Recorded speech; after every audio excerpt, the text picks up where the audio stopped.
Halo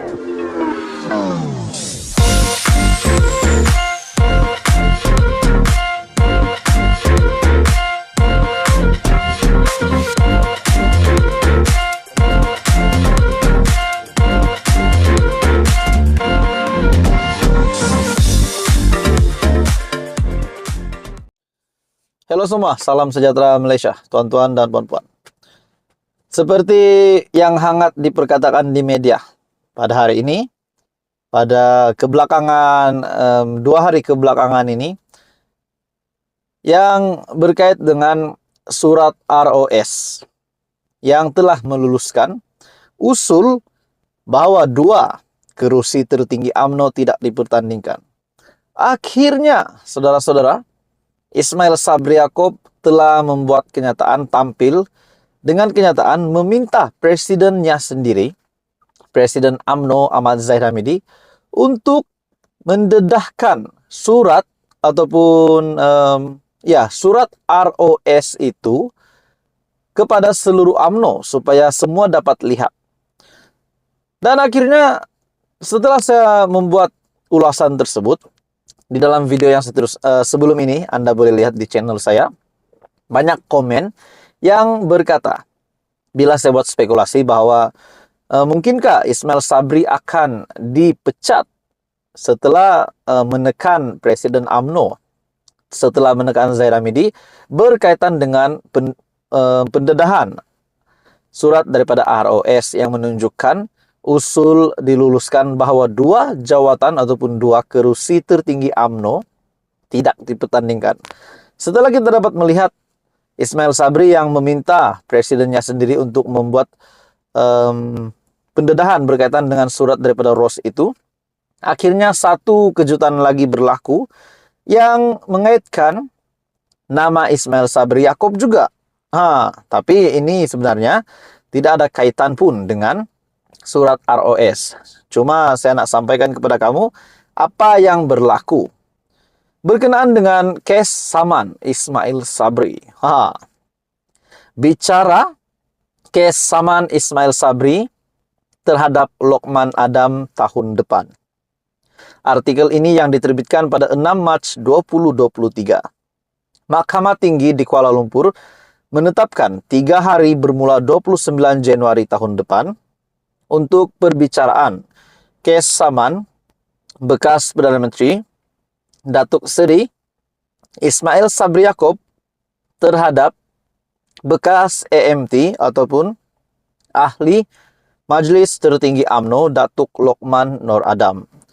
Peguam Joshua Tan yang mewakili Ismail Sabri ketika beliau dihubungi berkata, tarikh perbicaraan pada 29 hingga 31 Januari 2024 itu ditetapkan oleh Hakim Datuk Ahmad Syahrir Muhammad Saleh pada prosiding 29 November tahun lepas.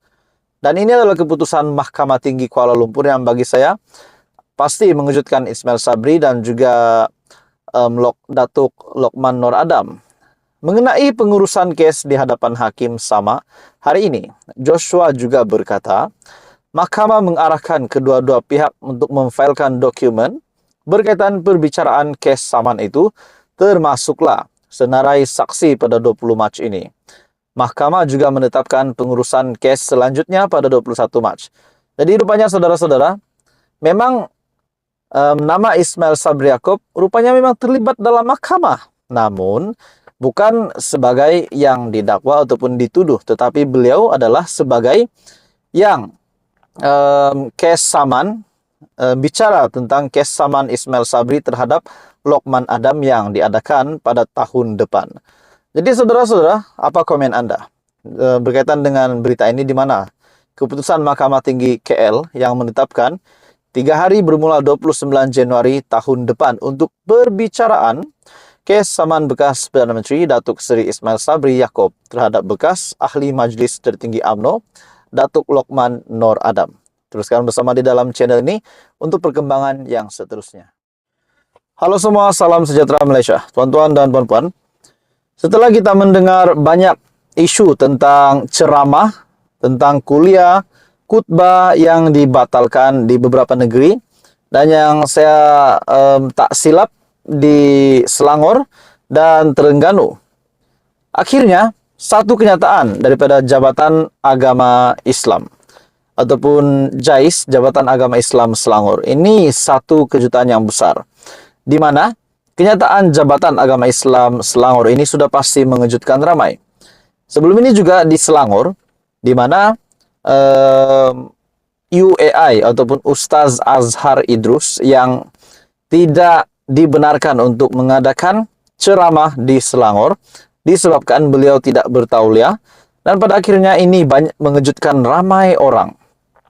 Dan hari ini pula saudara-saudara berkaitan dengan pembatalan ceramah. Batal ceramah Ustaz Wadi Anwar, JAIS kesal pihak timbul persepsi buruk. Dan akhirnya ini adalah pendedahan daripada Jabatan Agama Islam Selangor sendiri, di mana mereka kesal dengan tindakan individu dan pihak-pihak tertentu yang membuat hantaran kurang tepat berhubung pembatalan ceramah Ustaz Wadi Anwar di negeri berkenaan. Pengarahnya, Datuk Muhammad Shah Zihan Ahmad, berkata susulan hantaran di Facebook penceramah tersebut pada 5 Mac lepas, terdapat segelintir pihak yang membuat komen, di mana komen tersebut telah mewujudkan ataupun menimbulkan persepsi yang negatif ataupun tidak bagus terhadap Sultan Selangor, Sultan Sharafuddin Idris Shah, pihak berkuasa agama Islam dan kerajaan negeri.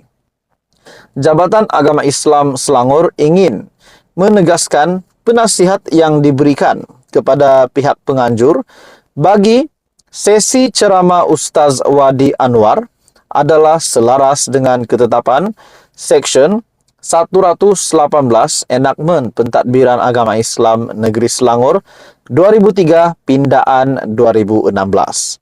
Enakmen berkenaan juga menetapkan hanya jawatan kuasa tauliah yang mempunyai bidang kuasa memberikan tauliah bagi maksud pengajaran agama Islam atau apa-apa perkara tentang agama Islam di Selangor.